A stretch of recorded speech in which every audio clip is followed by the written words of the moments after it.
because our next session is on our rules and procedures. But while he's just coming onto the stage, it's time for another Slido poll. So I think we already ran the poll on if people had already applied for funding under another part of Horizon Europe.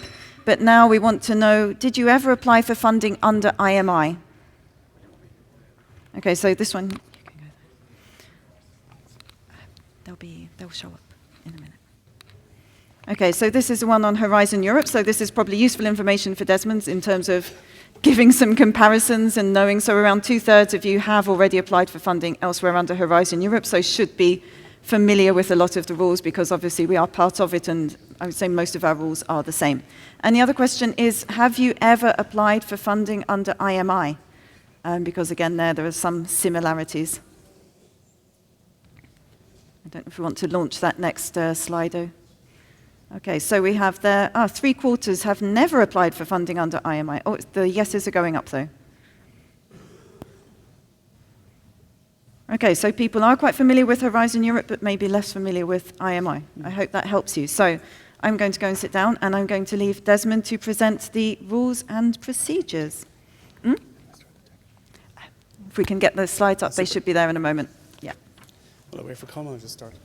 Here it comes. No, you can. Colm is coming back, but Colm will join us on the stage. But I will let you start because this presentation could be as long as we want it to be. We are limiting it today, but there is a long version of this which Desmond gave at the webinar last Friday, and the recording will be online very soon. So go and watch that as well for the full version. Okay. I thought the whole day was going to be the legal team, so this is quite disappointing by comparison.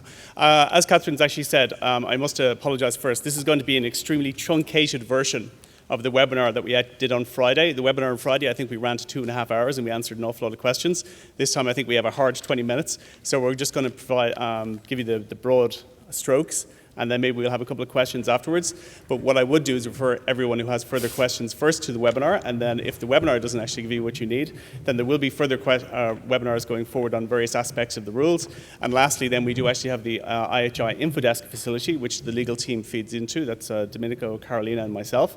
And obviously we'll be answering questions as we go forward over the next weeks and months. So if we launch into our slides, we're talking about the call conditions and rules for preparation. The first issue here is just a very quick overlook. So we're going to go through the participation rules. Then we're going to talk about entities eligible to participate. Then we're going to talk about those entities eligible for funding. We're going to have a very quick word about funding rules, then IPR, then from call to grant award, call timelines, and we have a slide on points to remember as well. So in relation to the participation rules, we have two issues here. The first one is we're basically looking at two types of consortia. Now, the reason why this is important is that the consortia is essentially going to respond to the type of call that we're dealing with. Obviously, the structure is going to be different if you're building a consortia for a single-stage call rather than for a two-stage call.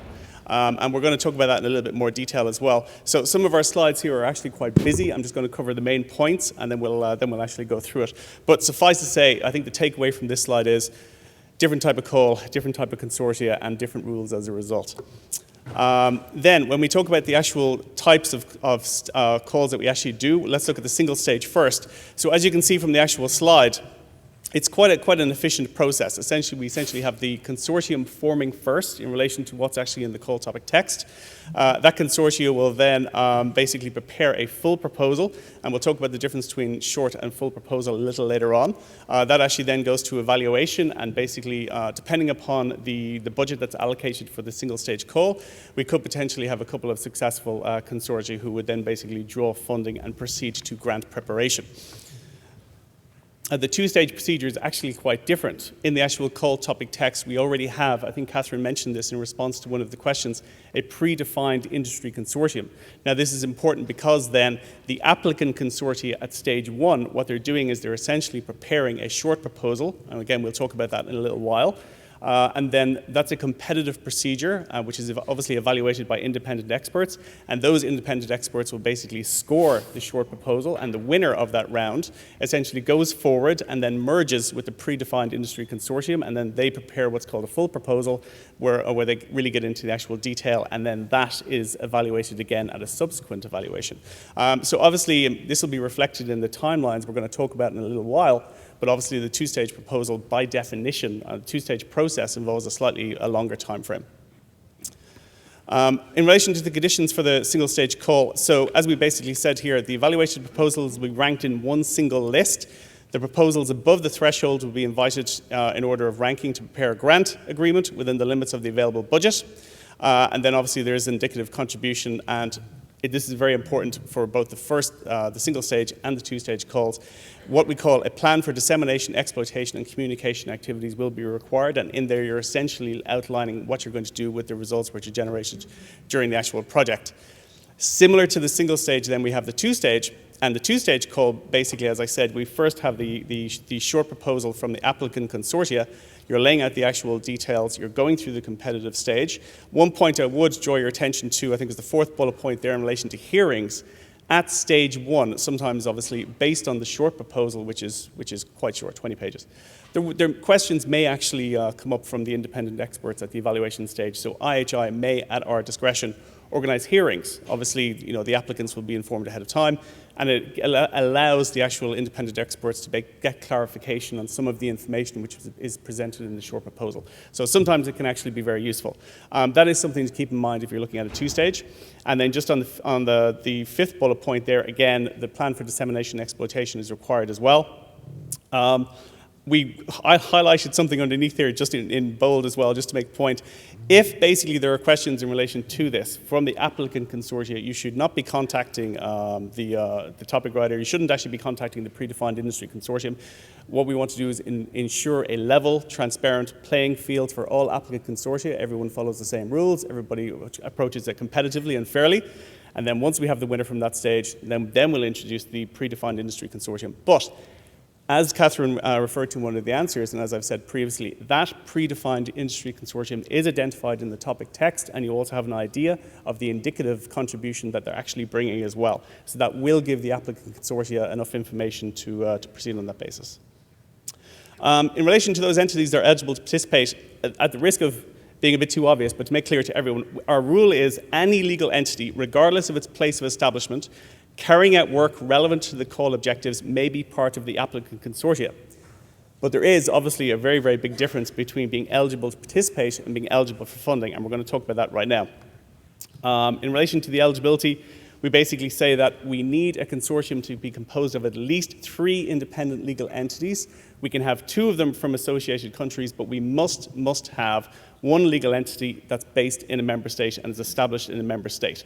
And if you have questions on this, because we frequently do, please, as I said, refer to the more detailed answers in the webinar, or if that's not clear, just use the InfoDesk facility, the IHI legal team. We answer quite a few questions along these lines, and we're happy to respond on that basis. In relation to some of the categories here, we've broken them down into EU countries, non-EU countries, and countries associated to Horizon Europe.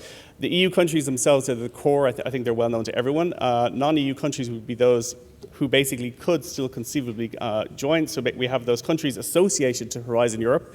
I'll talk about that in a second. And then we have the low and middle income countries as well. In relation to these 2 categories in the middle, for those countries associated to Horizon Europe, there is an identified list. It's available from Commission Resources. It's updated periodically. I'll talk about the UK in a second. And then for low and middle income countries who could conceivably receive funding, and I'll talk about that in a moment, the key point for the low and middle income countries is that there is also an identified list, and they're part of the actual Horizon Europe program guide. So you can actually source this document online, and it has the list of low and middle income countries there. One point here we have in the bottom right, which is useful. For our purposes for the moment, as you know, discussions have been ongoing in relation to the UK, and some preliminary legal agreements were put in place. So IHI, for all intents and purposes, is treating the UK at this stage as an associated country, and we will do so right up to the point of actually grant agreement in anticipation that full legal agreements will be put in place and they'll be able to participate as an associated country. So if you're basically preparing an application or joining a consortia and you have a UK member, this is something to keep in mind because we're going to be looking at this right up until the day of call launch. And we're contrasting that with Switzerland because, as you know, Switzerland have decided at this stage that they're not going to participate in Horizon Europe. Therefore, we are not, for IHI purposes, regarding them as an associated country. Just a quick note here on the restrictive measures. As I'm sure we're all aware of the current crisis in the Ukraine. As a result, legal entities established in Russia or Belarus or in non-government controlled territories of the Ukraine are not eligible to participate in any capacity, and at the moment that's a clearly defined red line. In relation to our eligibility for funding, a couple of points here. So as I said, by default, any legal entity established in a member state, associated country, or low and middle income country is eligible for funding, and we check the program guide for that. And then third countries for Horizon Europe, theoretically, are normally not eligible. So if you basically think of it as core EU, associated, low middle income generally by default are eligible for funding. If you're coming from a third country, you are not eligible. However, there is a facility if a participant is considered to be bringing something very, very critical and important that can't generally be utilized or sourced in the EU, then we could allow funding for that third country participant on an exceptional basis, and that's basically evaluated by the independent experts at the evaluation stage. So the onus is essentially on the applicant consortia to basically confirm that this third country participant is absolutely essential. So when we then translate that into our single stage calls, the general rule is, in terms of the single stage calls, if you meet the criteria in relation to being from the EU or an associated country or a low and middle income country, you can conceivably receive funding. So along the top, we have the non-profit organizations, the regulators, the academics, that's fine. And also theoretically, for the single stage, we also have for-profit legal entities, both SMEs and larger companies as well. And that's obviously a slight departure from IMI 2, if you're familiar with IMI 2. And then for our two-stage call, this is slightly more nuanced.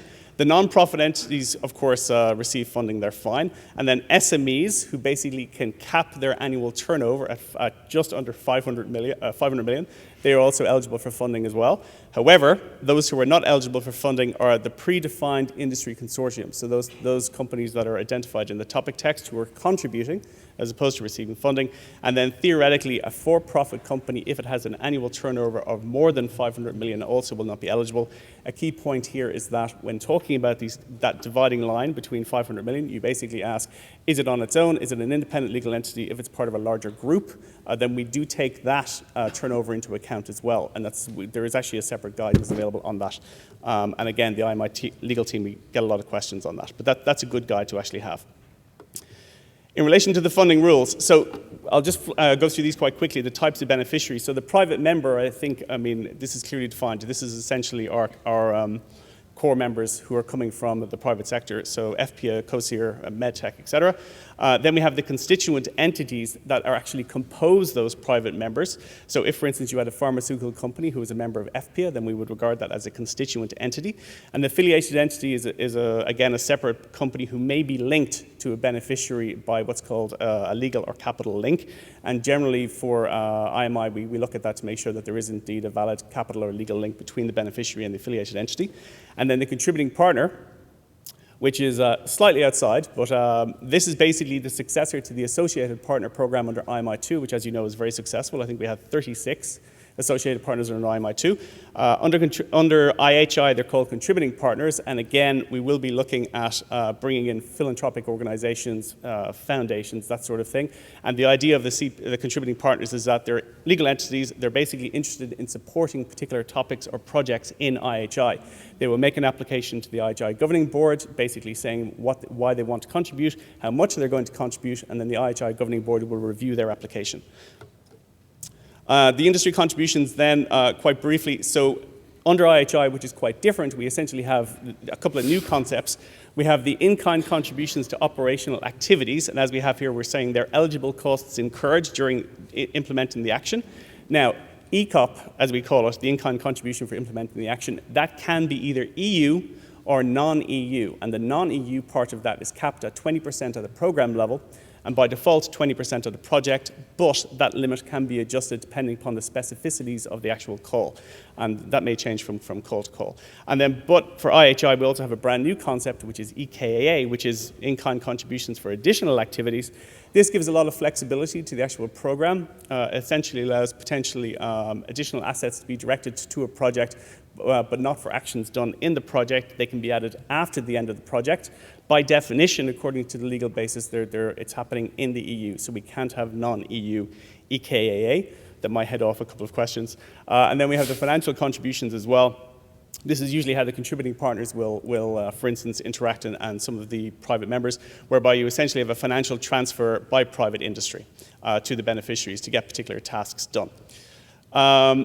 This is actually a really, really good table. We're going to put this on the website. If there's any questions about how ECOP, the operational in kind, and the additional activities in kind interact and who can actually perform them, then this is the go-to table. So as you can see, in-kind contributions to operational activities, private members can do it and contributing partners can do it, that's fine. Financial contributions, exactly the same, but I'll draw your attention to the bottom right. The contributing partners, those additional bodies who are going to be joining IHI topics, once they're accepted by the governing board, they can contribute in-kind operational activities, either inside the EU or non-EU, but they cannot, under any circumstances, contribute additional activities. They can't contribute EKA. So again, this is something we've already received a lot of questions on. We're going to make sure this graphic is actually on the website, and that might make it easier for everyone to determine it. One hard and fast rule here we have is in relation to the 45% eligibility criteria. Now, as we say here, we've dedicated an entire slide to it, so I cannot emphasize how important this is, and I'm sure you're going to hear about it during the day. We basically have a rule that in terms of the ECOP, the EKA, and the financial contribution which is coming to a particular project, 45% equivalency in kind has to be provided by the consortium as well. Now, two clarifications. That 45% is going to be provided by the private members themselves. But what we've said in the webinar, and which we're going to say repeatedly, is everyone in the consortium should regard this as their responsibility. This is something that the consortium is going to have to organize and have organized ahead of time. And so everyone should actually be thinking about it. We have a big red box here which says if the 45% industry contribution is not secured collectively by the private members, the proposal will be declared ineligible and therefore will not be evaluated. So this has to be cleared up at the submission stage. And then obviously, as we see underneath, we're actually going to monitor this, we're going to check this, and this is non-negotiable. So as I said, private members are going to contribute, everyone in the consortium should be thinking about it. In relation to our thresholds, just to cover, I've mentioned this already, basically for non-EU ECOP, we're capping it at 20% at program and by default topic level. The latter can change depending upon the requirements. And then for EKAA, we have 40% total for private members at the program level. The good news is there's one single funding rate per the project, so it's one project, one rate for all beneficiaries and all activities. That's 100% for direct eligible costs, and just like IMI2, we have 25% for the flat rate. For the IPR, we spent quite a lot of time on this on Friday, so I would direct you to the webinar. I'm actually going to go through this quite quickly just because of the time. Obviously, as the IP lawyer, that's a bit of a disappointment for me. But what I'll do is I'll just cover some very main points very fast. This snapshot, I think, encapsulates everything we actually need to know at a very broad level. So basically, on the left-hand side, we have the background identification, whereby the beneficiaries will agree before the project launches, for the vast majority of the background, what the background is actually going to be, what they're actually bringing to the actual project, which is going to be used to generate or interpret results. That will be identified, agreed, written down, and recorded in the consortium agreement that I'll talk about in a minute. But all we need to know for the purposes of the background is this needs to be discussed during the negotiation stage to make sure that everyone who's coming into the project has what they need to either generate or interpret results. And then on the right-hand side, we're kind of seeing this as an almost flow chart. So we have the background, which is brought into the actual project, and access rights are obviously required for use of that background by everyone in the project. Then results are generated in the actual project, and then, of course, access rights then need to be in place to utilize the results from the project as well, either to essentially get your own stuff done in the actual project, so beneficiaries will need access rights to get their tasks done, or indeed they may actually require what's called exploitation access rights as well. And we have some detail on that. And then I have some quick definitions down the bottom, which I'm not going to go through because I think I've explained them quite succinctly. But essentially, if you are familiar with these three definitions at the bottom, the background, the result, the access rights, you'll be reasonably comfortable in IHI, IPR. At this point, I think it's a good opportunity, I'll mention it again maybe in a moment, to refer you to what's called the Annotated Model Grant Agreement, which is online. I checked it Friday to make sure it is, and this is very useful because it has extensive explanations, case studies, and best practice notes on intellectual property, and it's very, very useful. I think the last version is December 2021, and it's in the process of being updated, but if you use the December 2021 version of the AGA, you'll be fine. Now, if you're familiar with IMI2, we just prepared this slide just to make sure that everyone is comfortable with the actual changes. So it's quite a busy slide. I'll just pick out a couple of main points. Point one, whereas you may recall IMI2, we had quite a specific, quite specialized legal basis in relation to IPR. Now we're just using the standard Horizon Europe intellectual property rules with some tweaks as laid out in the topic text or as required by certain other issues in the legal basis. Bullet point 3 I would draw your attention to, which is the IHI-JU maintains the right to object to transfers and exclusive licensing of results for all beneficiaries, not just beneficiaries who are receiving funding, but beneficiaries who are not receiving funding. At the moment, that's activated for calls 1 and 2, and we'll see how that works going forward. Similar to HE, but different from IMI2, we also have an agreed results ownership list will be produced at the end of the project, and that essentially is where everything that's produced in the project is obviously made listed and made transparent. A couple of other changes at the bottom. Access rights, as I said, are now consistent with Horizon Europe MGA, and under IMI2 we had what's called third-party access rights after the end of the project for research use. That hasn't been continued into Horizon Europe. That's something to consider. And then just in red ink, which we always remind people, your IPR specificities, how you're actually going to run the project, your access rights, the term for those access rights, they're going to be laid out in the Consortium agreement. We'll talk about that in a moment. So from call to grant award. New features. Obviously then, the proposal template has changed for the new legal basis. We basically have a research table, role of participating organization. These are all new fields. We go into quite a lot of detail on this on the webinar from Friday. So again, I would direct you to that. But suffice to say, there have been changes, and I think it's important that everybody really internalizes this, even at this early stage. And then for proposal template, I mentioned we had a short proposal and a full proposal. The short proposal is being used at the first stage of the two-stage call. That's going to be 20 pages long, and that's obviously done by the applicant consortia. And you can see there we've got a Part A, Part B, and there's a compulsory section as well for the annexes. And then the full proposal, which is either for the single stage, that's the applicant consortia does the full proposal then, or during the second stage of the two-stage process, when we have the merger of the predefined industry consortium and the successful applicant consortia, then they will prepare a full proposal as well. And there are essential compulsory sections there as well. Evaluation criteria. We're basically evaluating on three key criteria: excellence, impact, and implementation. There is an individual threshold for each one. Luckily, they're all the same. It's 3 out of 5, and then there is an overall threshold for your scoring of 10 out of 15. So it's no use scoring 4, 4, and 2. Basically, what we need is you need to score 3 on each individual criteria. This is just something that the IHI legal team, we really felt it was important to stick in. So very quickly, the key thing to remember for the core documents are there's the IHI Grant Agreement. Basically, there's a new model grant agreement which we're actually using. I would direct you particularly to Annex 5, where there's some IHI specificities are there. This grant agreement is signed at the first point only by the coordinator and the actual the IHI office itself, and then everyone else, all other participants, well, other beneficiaries, will sign in a session form within 30 days. So in that way, it's standard to IMI2. But the consortium agreement, which sits side by side with the grant agreement, the first main difference here is this is something between the beneficiaries themselves. It covers the practical running and day-to-day organization of the project. As I said, liability, access rights, how do we get access rights, etc. The key difference is IHI does not sign the consortium agreement. It's between yourselves. We are occasionally consulted on it if there's particular questions for the legal basis. It must comply with the grant agreement, so it can't conflict. We need it fully agreed and finalized, and we need notification of that before we actually sign the grant agreement. And as I have at the bottom, there's various templates out there. Industry have actually prepared quite a good template. I think it's in finalization at the moment. It will be made available online, and then there's other models as well, such as DESCA. So for our timelines, because I'm very short of time, a couple of quick points. We have indicative timelines for single stage and two stage. So as I said, we're anticipating call launch for the single stage at the end of this month. And then we're essentially looking at the evaluation in October and then launch in March 2023. And then for the two stage, we're saying launch call at the end of this month. Then we have 2 evaluation stages, as we actually said, and we're looking at GAP, or grant agreement preparation, and grant signature in July. So essentially this time next year, the lucky applicants will be very, very stressed, and they'll be preparing their grant agreements. Some points to remember that we've put in here very quickly. Please, please, please, if you're applying, read all the relevant material. It's absolutely essential to the call. Make sure you read the topic text. Make sure you understand it. Bullet point 2 we've put in red. Respect the page limit. No matter how interesting or enthralling your application is. The tool will cut you off at either 20 or 50 pages, and the evaluators won't be able to read any further anyway. So please be succinct.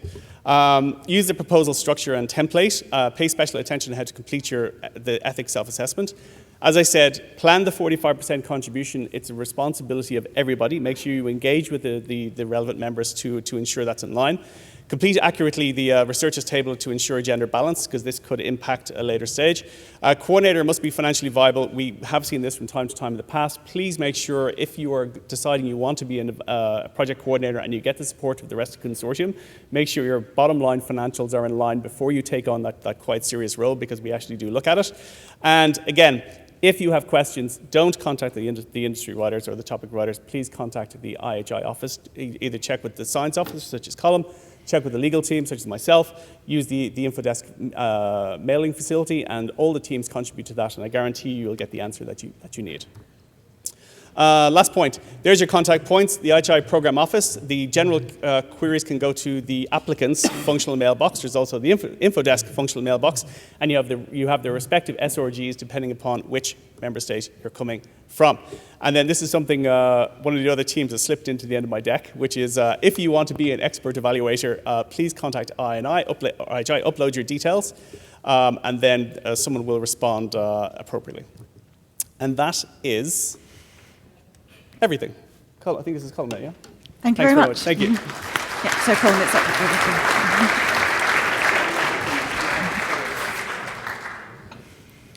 Do you want water? This is a clean glass.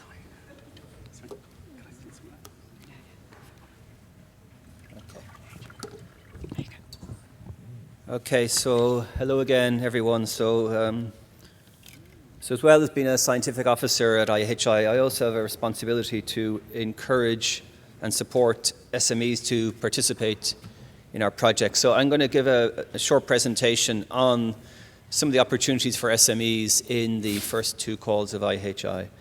But I'll start with, first of all, saying why we in the IHI office want SMEs to be part of our projects.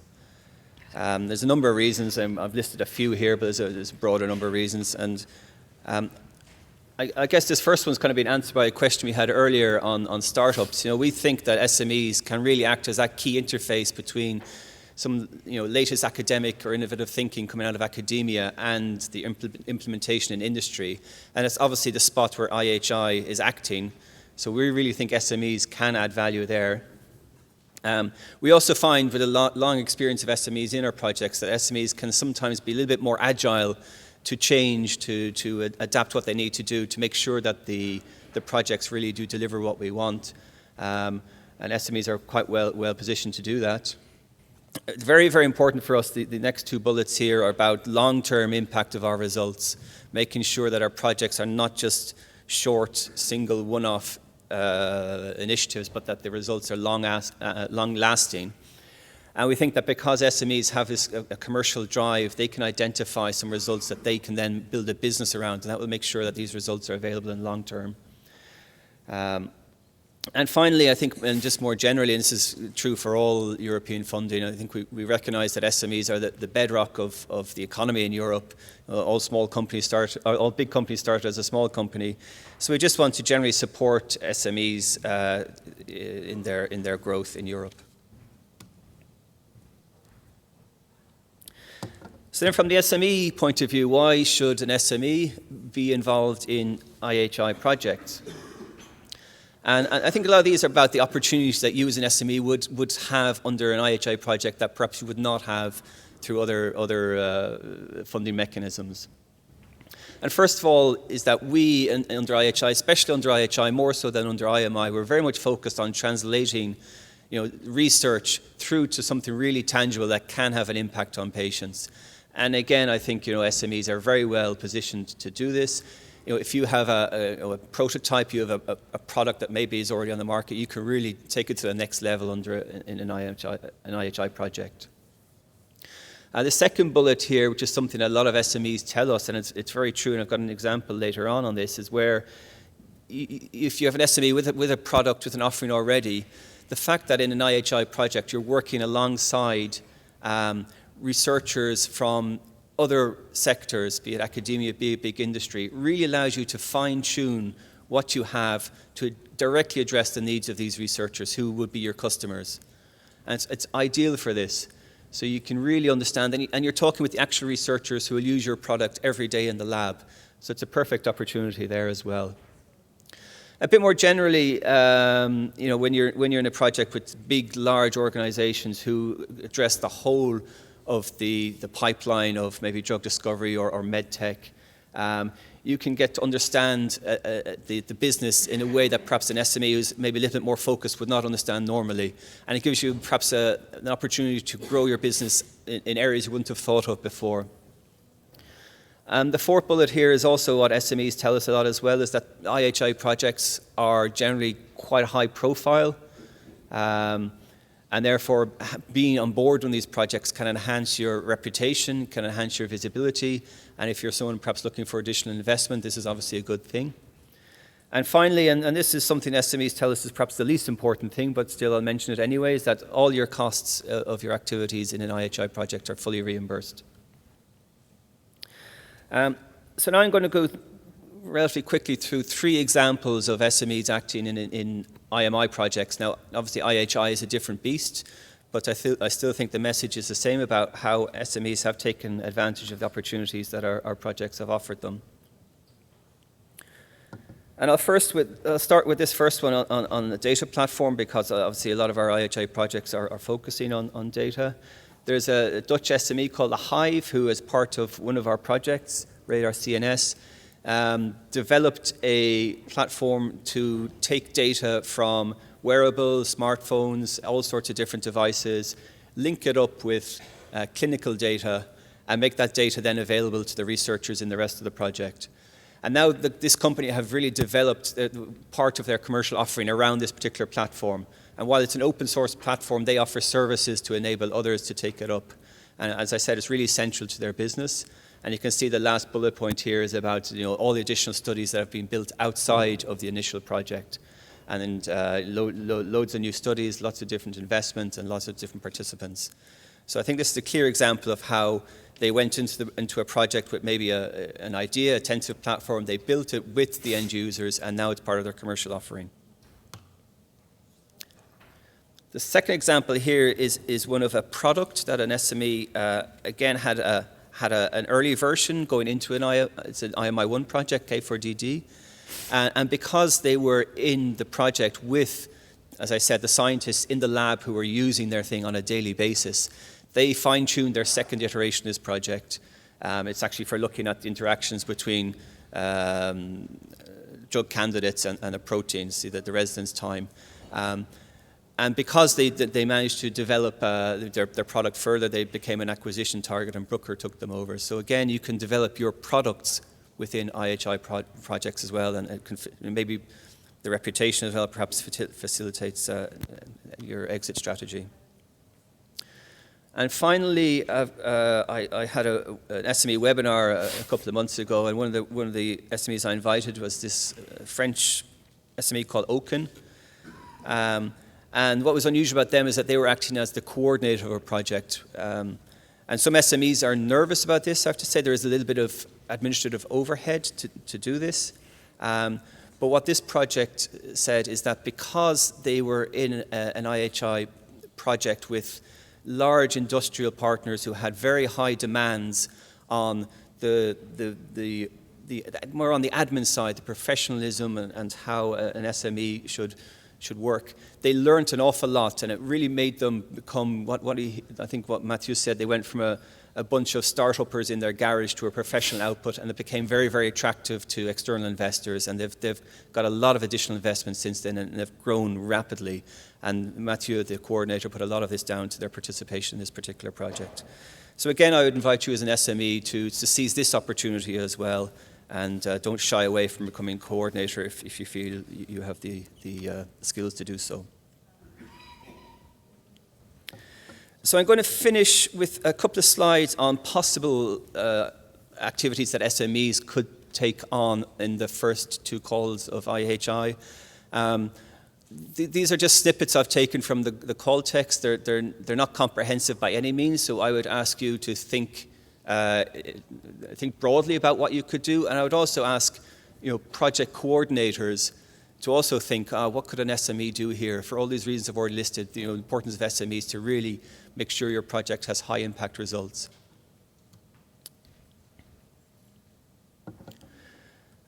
So I would, as I said, I would invite you to go to the topic text for more information on this. But for the topics in call 1, I think you'll realize a lot of them are focused on accessing data. So I think topic 1, SMEs with experience in health data platforms, analytics, building tools, and so on, very important. And there are a lot of them out there, so please do reach out. Topic 2 on cancer imaging, so AI, machine learning enabled tools for the scope of the project. I think, again, there's lots of SMEs out there working in this space, and I'd encourage you to reach out to them. And if you are an SME, proactively engage with people who are putting together consortia on this.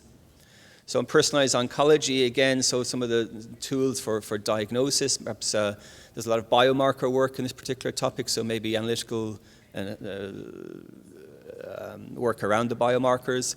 And also, obviously, to be a clinical study supported by this topic, so monitoring of that as well could be a task taken on board by an SME. And finally, topic 4, again, very much focused on health data. So again, experience with platforms, data analytics, tools focused on patients' needs, whatever they may be, apps or whatever, and also the decision support systems as well.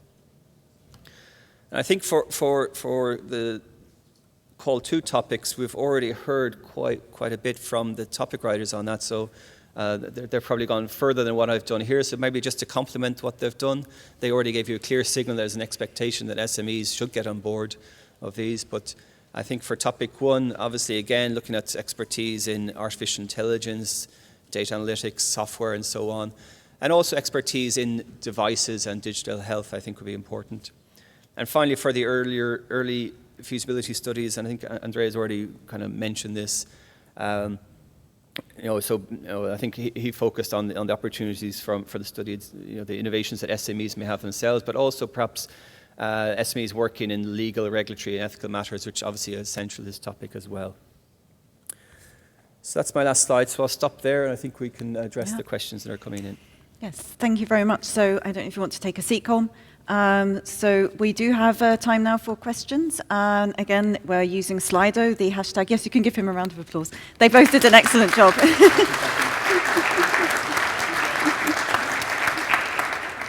So hopefully they've answered quite a lot of your questions. Again, we had a lot more questions at the webinar last Friday. So if we don't get through them all today, do go and check out the webinar as soon as it's online. Now, we have a lot of questions on this famous 45% contribution, which is Desmond's favorite subject. And it's obviously something that's new in IHI.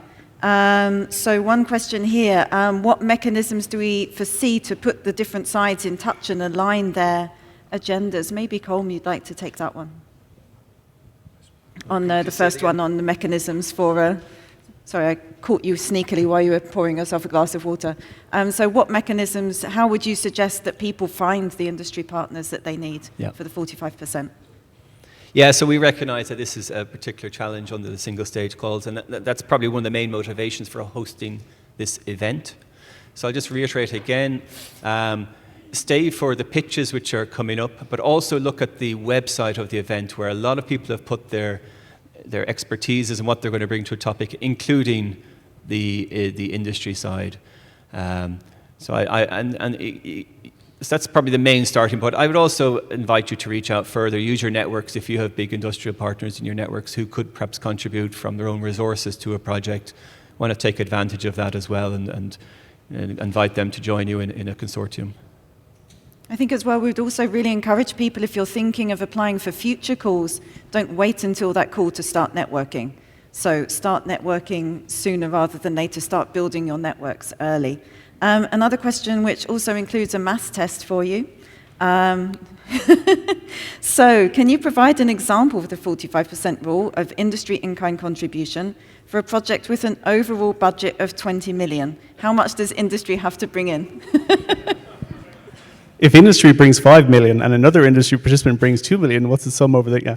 I think we actually, to be fair, we actually developed quite a good, informative, complicated slide to actually use today. And the conclusion we came to was we would spend so long actually explaining it that we'd miss the rest of the presentation. So what I would say is the key rule is 45%. You're looking at the in-kind, the ECOP, the EKAA, and the financial contribution.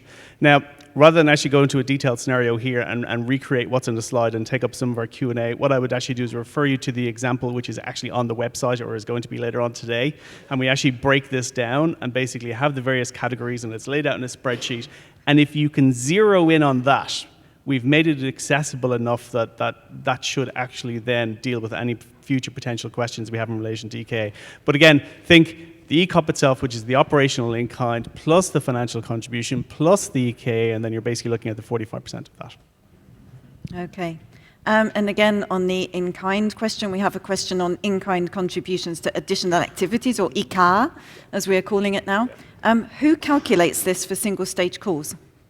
I mean, there's a couple of options here. So EKA could conceivably be identified by the actual consortium during the evaluation stage.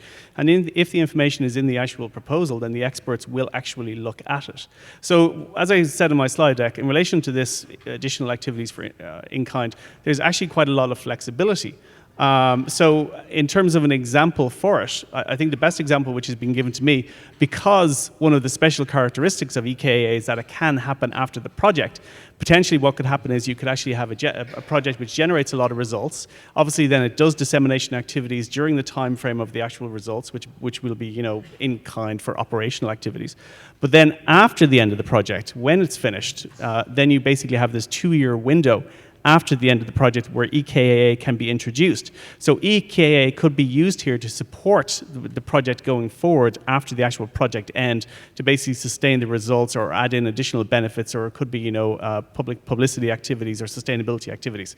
So there's a lot of flexibility in relation to EKAA. In our opinion, it's actually quite powerful. It's just a question of making sure that the rules which are laid down in the legal basis are actually complied with.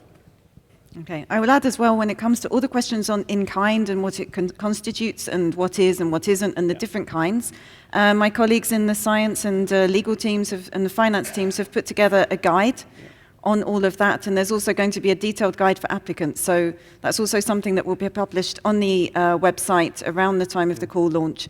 And this will answer a lot of the questions you will probably have as well, and there's examples and all kinds of wonderful things. I'm not making things up because Polivios is nodding at me, so I'm saying something that's true.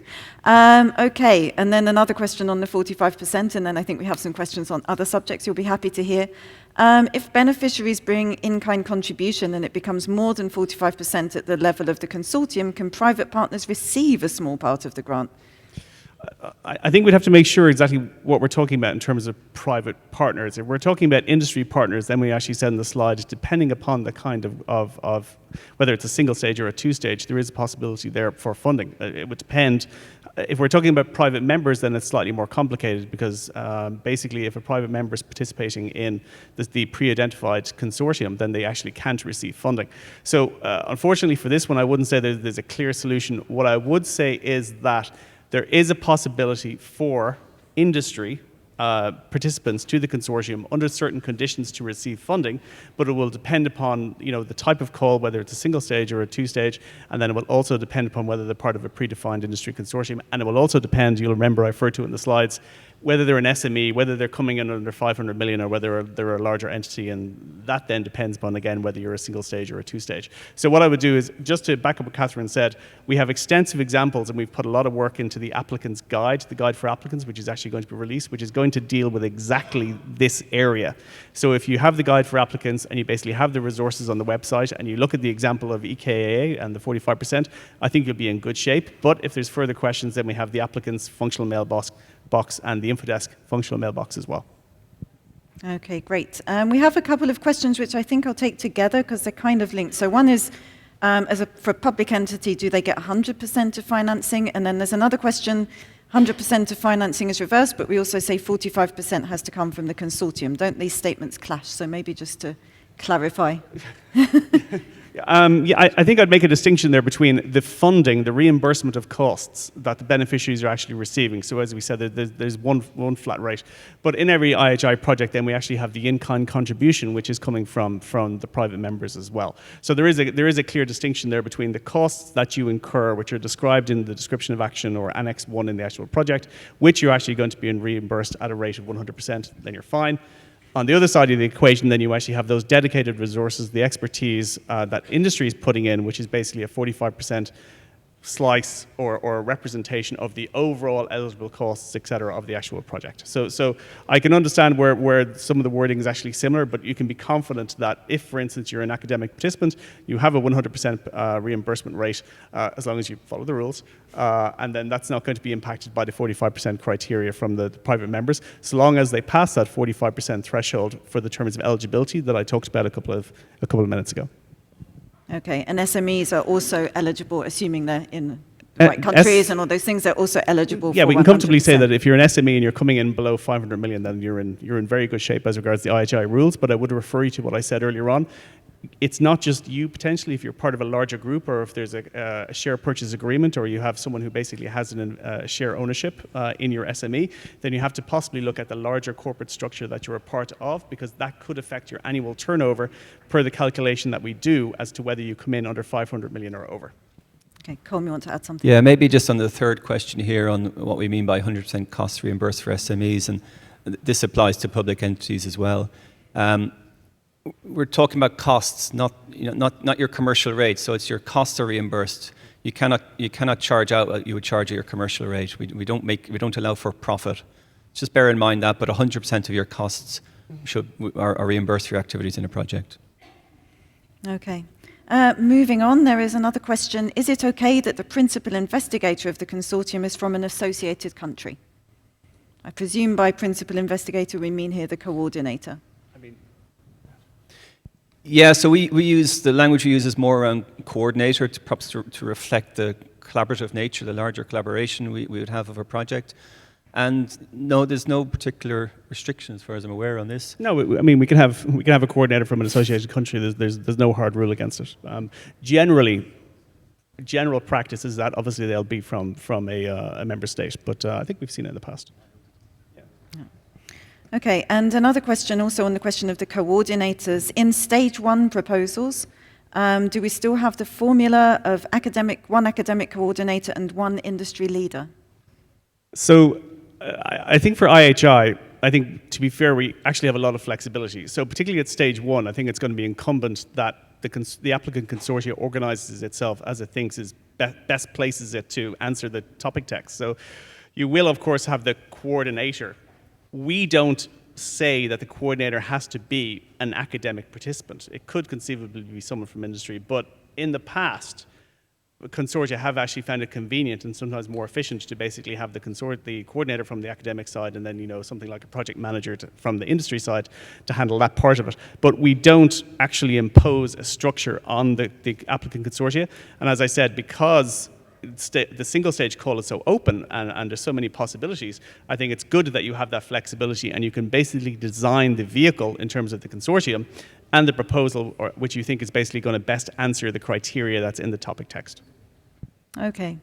Another question which we get a lot, and we used to get a lot as well as IMI, is there a limitation on the number of partners and how many countries the consortium should be? I mean, obviously we have the minima, which you described, but is there a maximum? I mean, I can take this one. So yeah, so the minimum criteria are important. They're eligibility, and without those, you won't even get evaluated.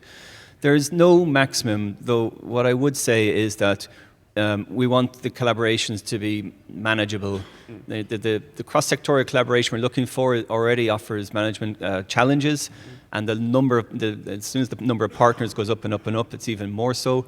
So we want the right number of participants with the right expertise to carry out the objectives, and we don't want too much more than that. And can I just add, there's a couple of other questions that have come in which are related. One is about how many industry partners should be involved in a consortium, and the other is about kind of consortium be comprised only of SMEs. So the first one on number of industry partners, I mean, there's no rules on this. However, just bear in mind that IHI, the whole purpose of the initiative, is to foster cross-sectorial research. And therefore, there's an expectation that your industry partners, your academic partners, your SMEs, etc., reflect that. And the objectives of each topic, should require a cross-sectorial collaboration to do so. So the number of industry partners should reflect that. Kind of consortium be comprised only of SMEs, and I'll kind of give the same answer in that there's probably no necessary rule against it. However, I think I'd be very surprised if you could address the objectives of the topics just from SMEs. There's an expectation of, good cross-sectorial, cross expertise from different organizations, academics, patient groups, industry sectors, or perhaps regulators, HTA agencies, et cetera, et cetera. Yeah, I would chime in here because we actually got this question on maximum size during the webinar on Friday as well, and I think it was actually Plivios here who made a very, very good point, just to remind everyone. As Colm said, you can have quite big consortia, but what we will do is we want to make sure that everyone who is in that consortium is actually doing something. That they're actually making a contribution, that they're actually bringing something to the project. So I think, and again, Colm talks about the efficiencies of scale and getting stuff done in the mechanics of the project, but you need to make sure that everyone that you actually bring in has their defined role, they're performing tasks, they're providing support, they're doing something, and it's reflected in the description of action, and then I think you're fine. Okay, thank you. Another question, which was also something that was raised a little bit on Friday in the webinar, are there any requirements for being an IHI project coordinator, for example, experience in IMI projects? And I think the issue was raised then as well by Polivios of financial viability. So if you're I think there's a lot of people here who are thinking of coordinating, so it's useful to know. Well, I mean, financial viability, as Polivios pointed out on Friday, is absolutely critical and essential. But I mean, I think this is going to be decided by the consortia. And I think it's the consortia's responsibility, just like the 45% as well, to make sure that you basically have a coordinator who's going to, the responsibilities are, they are going to be doing all the liaison work between the larger project and the IHI office. Do they actually have the facilities to basically handle the coordination task? Do they have the bank account? Are they able to transfer funds when they're received to the beneficiaries? Are they basically able to manage? And I think that's the key criteria. So the rules, to be fair, the Horizon Europe Grant Agreement, it's actually quite light in terms of what the coordinator should and shouldn't be. But I think it's almost self-policing at the consortium level, that the consortiums, they want someone capable there to represent them. Because if there's a problem, for instance, with the consortium and they have to come to the legal team and they're talking to Domenico or Carolina or myself, it's the coordinator we want to talk to, and the coordinator presents the case or presents the difficulties to the IHI office. So I think it's. I would emphasize that it's important that you get the right team to be the project coordinator. Okay, we have another question now for you, Colm. Would a service-oriented SME be considered an industry partner? Yeah, so I saw this question. I appreciate some of the terminology we're using is new to a lot of people, and therefore you may not have the full understanding. So, an SME, a service-oriented SME could come into a project applying for 100% funding from the IHI. In other words, we would support you fully. What we mean by industry partners quite often is those who are bringing their own contribution. In other words, contributing to the 45% that's expected from the project. A service-oriented SME could be one of those as well if they wanted to, but I think it's probably more likely they would want to apply for funding from us. So in other words, they would be regarded as on the public side of the consortium, even though it's obviously a private organisation. Okay, another question. Is international cooperation encouraged in some of the calls? I think international cooperation is encouraged. It's in the very DNA of IHI. I don't know whether they're talking about international organizations, perhaps. Maybe they're thinking cooperation beyond the EU and associated countries. As I said, the beauty of the current project, the program we have now, is theoretically, almost anybody can participate in the project. If you're a defined legal entity, under the legal basis, then you can participate. Then it's just a question of getting in with the actual consortium and basically, asking what you're actually going to bring. And then to go one step further, as I mentioned in one of the slides, if you're coming from outside the EU, from an international environment, and you're bringing something really, really essential and something really, really valuable to the actual project that we can't source in the EU, we even have the facility in IHI to basically organize funding under exceptional circumstances. That the experts expert, the independent experts will determine that. So I think there is capability there. I think we're quite receptive to the international environment and international participation. Again, coming back to being the lawyer, you just have to make sure that you observe the rules, and then I think there's capability there. I think many of the industrial partners would like us to point out that many of those are multinational. They're not just European-based. That'd be a good point too. And therefore, sometimes there is a view beyond just Europe. Although our funding is Europe, we want perhaps the impact of our projects to be as broad as possible. Okay. There was a question as well, which, I think we've addressed it a little bit already with the presentation of the different topics earlier, but in terms of pre-identified industry partners, does this mean the consortia have to work with them, and if so, what is the mechanism? So assuming you're talking about the two-stage calls, as Desmond described, we have the predefined industry consortium. The applicant consortia will then, the successful one will then join that industry consortium at stage 2 and put together a full proposal. So that's the matchmaking that happens there. And of course, those partners are identified in the topic texts when it goes public. A question on the evaluations. Will the evaluators of two-stage proposals be specifically briefed on the real needs and call interpretation of the preformed industrial consortium? How do we brief the experts? I can take that one. So to be honest, it's very similar between single stage and two-stage, the evaluation, because the evaluation is based on the topic text, and the evaluators are briefed according to the topic text. So the preformed industry consortium should have, when they were contributing to the topic text, will have put what their requirements are and what they're going to bring as partners to the final consortium, the final project. And therefore, the briefing based on a topic text will give the evaluators all the information they need. So in other words, you as an applicant, you have the same information as the evaluators. And that ensures that everyone's treated the same. Just as a point of advice in relation to that application, I would just reiterate the point we made earlier, which is when you're actually if you're coming in at stage 1 of the two-stage, we cannot understate how important it is that you actually read and understand the topic text and base your proposal on that. And then, as we referred to in the slides, but we didn't get a chance to deal with it today really in detail, but we dealt with it on Friday, the evaluators will evaluate what is in front of them, what's actually on the page, not what your proposal could be, but what's actually presented. So it's absolutely essential that you understand the topic text, you prepare it on that basis, and then if you get through the competitive round, then obviously you're going to match up with the industry predefined consortium. Okay, I think we have time for just one more question before we close this session. And it's a good one, and you touched on it very briefly, Desmond, with the gender equity. I think geographical balance and gender equity are not mentioned in the evaluation criteria. Are they taken into account at any stage of proposal evaluation? Do you want to take it?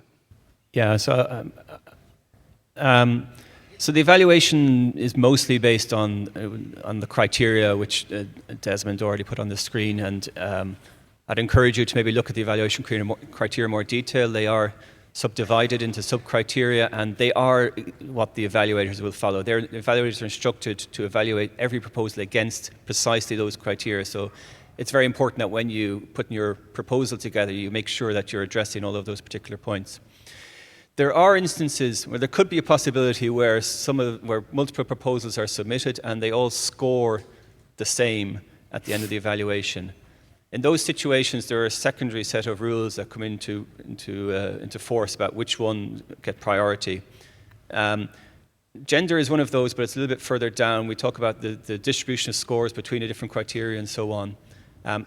If you really want to understand these a bit closer, you should look at the general annexes to the Horizon Europe work program where it goes into those instructions. So the answer is they are taken into account, but only in very particular circumstances which may or may not occur. Okay. Well, thank you very much to both of you. I think you can get a round of applause for answering all these questions.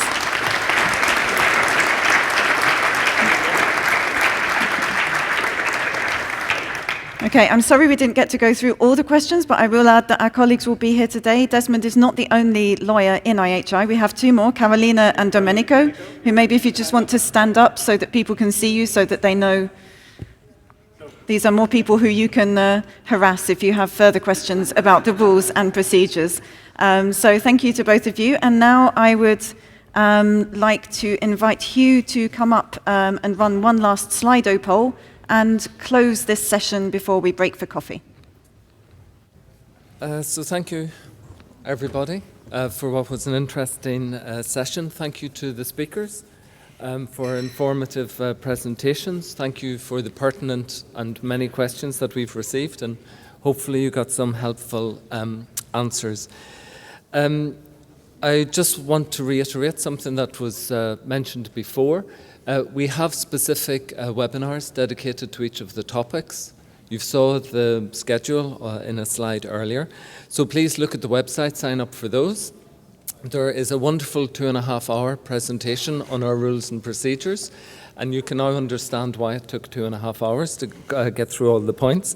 And of course, please, if you've got questions, reach out, ask us. That's our job. That's what we're here for, to try to help you to understand. There are many new things under IHI that, as I said before, we're getting used to. So some questions that you have, we may not have thought of. So please ask. We're going to conclude this morning's session and head off for coffee. But this afternoon, you will also be taking part in networking meetings that will take place in the Charleston and the Versailles room. And we are going to have the pitching sessions beginning at 11:30 after coffee. That will run from 11:30 to 1 o'clock. And then again after lunch from 2:30 until we wrap up at 5 o'clock. Now, I believe there's a final Slido question, which is on what areas do you think we should be funding under IHI in the future? And infectious disease, precision medicine, obesity, biomarkers. It's a bit hard for me to keep track because they're all moving around. Digital twins, multi-omics, neurotech. Oh, voila. Looks like infectious diseases is a popular one. Infectious disease looks ATMP, advanced therapies, cardiovascular, super.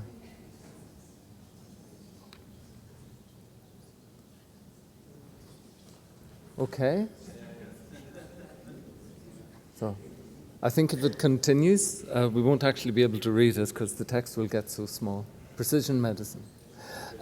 Well, I'm pleased to tell you that by having a look at the list that's appearing here, that most of these are covered by our strategic research and innovation agenda. And your ideas and your suggestions are really welcome. Remember that we will have this portal on our website where if you have a specific idea that you think we should include in a future call, please submit it so that we can consider it. And also, please remember what we have described today is the start. This is our first 2 calls under IHI.